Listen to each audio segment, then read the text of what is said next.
I got a chance to play Synduality Echo of Ada early for 6 hours, and today I'll be giving my impressions and thoughts on the game. I have to thank Bandai Namco US for this opportunity as they flew me out to their office to try the game out. This trip wasn't fully just gameplay oriented as we had a chance to talk to the devs and producer about the game and improvements that can be made before launch early next year. All the footage you guys are about to see is my own recording, but none of it was my own equipment. There were a few others in the gaming community there, like Red Venom Corp, Noisy Pixel, and so on. We all had a chance to try out the free play section, and were given about 2 hours of story content to try out too. I do have a separate video showcasing my entire experience, around 5.5 hours of it. It doesn't have any commentary as we did not record our mics, so please go watch that to get an idea of the gameplay and story of the game. So let's start with the gameplay, which if you've tried out the previous betas, you'll know that this is a PvPvE extraction shooter, but it does have a full-fledged story mode that is just PvE. The game is a third-person mech shooter focusing on scavenging and survival. The main idea of the free play section is to gather resources to upgrade your base and to rank up your overall status in the world. Your arsenal ranges from basic assault rifles, light machine guns, shotguns, sniper rifles, and so on. You've also got your grenades, healing kits, and shield kits. You're going to have a ton of mech parts to customize with as well. Lastly, there's the Echo, which is a humanoid android that you can customize at the start of the game. The Echo tends to walk you through the basics and has special gameplay abilities like healing, jamming, or a wide-scaled ultimate attack. I highly recommend using a sniper shotgun build at the start of the game with the healing ability for your Echo. This will help you survive much longer at the start, till you level up enough to get better equipment. Lastly, there's the battle pass elements. Most of them are cosmetic, so it's up to you if you want to indulge in them. The maps you'll be exploring have toxic rain that constantly erodes your shield on the mech, which randomly appears time to time.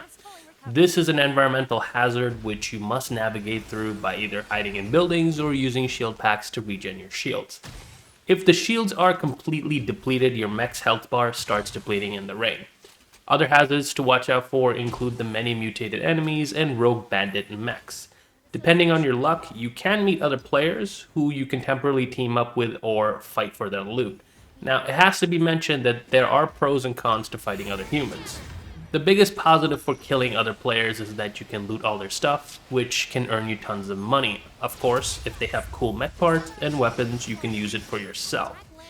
But you gotta be careful here, as if you kill too many players, you end up being tagged as a player killer and lose the access to turn in your side quests and missions which stop you from leveling up. You also get thrown into a separate map, and this map is much harder to deal with rougher enemies and very strong elite bandit enemies. These elite enemies do drop a lot of loot and items that can be sold for a ton of money. But I have to mention, this map is only for player killers, so you'll constantly be fighting for your survival. Oh, did I mention, if you die during your run, you lose all the equipment you brought into the mission, so watch out for that. You can use the insurance mechanic in the game to insure yourself of the items you take, so you can be monetarily compensated if you lose them, but your rare loot will never come back. So you really have to be careful here, as if some of the loot that you get, like the higher rarity ones, can be easily lost in this tougher map. I was told that you can remove the player killer status by progressing the game a bit, which will allow you to go back and complete the side missions that you got locked out of. Now, in my opinion, player killing was the most fun aspect of my time with the game. It's not to say that scavenging the wasteland wasn't any fun, it's just so much faster and easier and quicker to level up your base by looting other players. It's also fun to just duke it out with other players who are more of a challenge than the normal enemies you'll find in the game. Story mode does get a little bit more challenging, as your weapons can end up breaking a lot faster. Actually, a little too fast. During story mode gameplay, my weapons didn't last more than a couple encounters, even the really rare ones. This became a little bit annoying. I did mention this to the devs and was told that this will be tweaked for the final release. Story mode also has preset equipment for each mission, meaning you can't bring your own overpowered builds into the story missions. Same goes for the free play. You can't bring weapons you find in story mode to free play, and I was told by the producer that this was for balancing reasons. Lastly, I did ask about crossplay and a dedicated multiplayer experience such as free-for-all or team deathmatch. Both got a no from the producer. This is strictly a PvPvE experience, and that's what they envisioned throughout the game's development cycle. Now, personally, I'm not a huge fan of extraction shooters, as there's always the possibility of losing your hard-earned loot and having a really bad day. It's happened to me before with Division 1 and 2, and I actually played a ton of Division 1 with some of my buddies back when it launched. I was really cutting and would hunt players and a lot of extractions. But of course, just one bad day can make things miserable during that experience, and I really just stopped playing extraction shooters altogether. Now, this game is fun, and I still have my apprehensions of having bad days with the game, where I'll end up just losing all my loot and equipment non-stop, but to be honest, it was really fun exploring the giant map and fighting other players. People who like the mech combat and these types of extraction shooters will also get a thrill to the game, and will most likely enjoy it. Now, the only real issues I had with the gameplay was your mech's carrying capacity, the weapon variety, and screen tearing. The speed at which you dash and move is determined by your weight, which can be severely impacted if you carry too much. Now, in a game that focuses on scavenging, putting a weight limit is kind of annoying as you constantly just want to loot everything. Stopping every 5 minutes to check your inventory and dropping things you don't need seems really redundant. This can be alleviated by crafting and buying better mech parts, which increase your carrying capacity, but early game, this is rare to find, and it becomes a huge annoyance factor. Now, the second thing I mentioned was the weapon variety. Of course, you got your basic weapons and shotguns and, your assault rifles, LMGs, yada yada yada, your sniper rifles. But the issue is, as you go through the game, you only find higher rarity of these weapon types and not like really cool weapons. Like, I want to see like a railgun. I want to see something insane, which I really didn't see in my 6-hour time with the game. I got to play around 6 hours, 2 hours of story, 4 hours of free play, and maybe as the game progresses, these new, there will be new weapon types added to the game. But so far, within my early experience with the game, I've only shown like a very limited amount of weapons with higher rarity levels. I'm really hoping at the launch of the game that they'll have more weapon variety, as I stuck with literally 2 weapons throughout my entire run in free play, which were the sniper and the shotgun, as I mentioned, my sniper shotgun build. And in during story mode, I would stick to the light machine gun to, fight a ton of enemies. And the last thing I mentioned was the screen tearing. Even the footage you'll see that I'm showing right now has some screen tearing. This is a bit odd, as some people had screen tearing and some people didn't. This is really weird because we all had the same setup and equipment. I don't know what that was about. I didn't mention it to the devs and the producer, and I was assured that it will be fixed for launch. So let's see if that happens.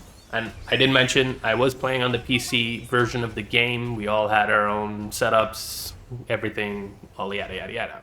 Overall, I do enjoy the anime style visuals, the sound design, and the performance was solid except for that screen tearing. And, this is kind of like my type of game. There's anime visuals, good sound design. The music was there, but it was mostly forgettable. So I'm hoping, they bring more into that music to elevate the overall experience. Last but not least, let's talk about the story mode. Now, the story takes place around 20 years before the start of Synduality Noir, the anime. The year is 2222, and you go through a series of story-based missions, recovering audio and video logs pertaining to Alba, a mech user, and his echo, Ada. You're searching for clues on how an entire underground city was wiped out within a day. It's pretty mysterious. Most people who survive past that event, they don't really know what happened and how it happened. And so the goal is to find out what happened by, figuring out, searching for these leftover audio logs and video logs. Now, I'm not going to go into the story too much, but we did get to play Chapter 1 and all of its 3 missions. The missions involved running around, searching for these audio and video logs while fighting mutated enemies and a ton of bandit mechs. And I mean, compared to the free play where you fight a ton more mutated enemies and some bandit mechs, you're going to be fighting a lot of bandit mechs here. As mentioned earlier, your weapons break really fast, so you constantly have to cycle through your weapons quickly, so try not to get attached to a single weapon. You will definitely break it and you'll have to drop it and switch out with another weapon. Usually at the end of the mission, you'll fight a gauntlet of enemies or a boss type bandit elite. Once the mission ends, you can watch or listen to these logs to get bits and pieces of the overall story. Now, I do have to mention, I do feel the story missions feel a bit bland, as all you're doing is looking for logs and then watching or listening to them once the missions are over. This was only chapter 1, so maybe there's more variety in the later chapters, but I'm not so sure about that yet. Not only that, the producer mentioned the story can take up to 15 hours, 15 plus hours. So each mission's around, what, 20 to 40 minutes? So, and if you have 3 missions per chapter, that's what I'm guessing, you're looking around 10 to 12 chapters. I'm just hoping the game has more unique bosses and enemies throughout the story. You do get some cutscenes here and there from the video logs, but I wish some of these missions actually had animated cutscenes as well. We won't really know till the full launch of the game, sadly, so all I can do is hope for now. But yeah, I think I pretty much detailed my experience playing this preview build. I am looking forward to the launch of the game, as I do want to see what else the game has to offer and how much more improvements that can be made. I'm really hoping there will be a lot more variety for launch, as that would make it a better experience overall, and I am truly curious what the end game is going to be like, because I only played the beginning, and I'm pretty sure everyone who's tried out the beta has only played the beginning. We don't really know what the end game is going to be looking like. Now, I'll try to give my overall impressions of the game after playing the launch version and reaching endgame, but for now, this is going to be it for the video. Please do check out the gameplay video, the 5.5 hour, no commentary gameplay video. It's got a ton of gameplay, the menus, the cosmetics, go through a ton of it, so you'll get a full experience there.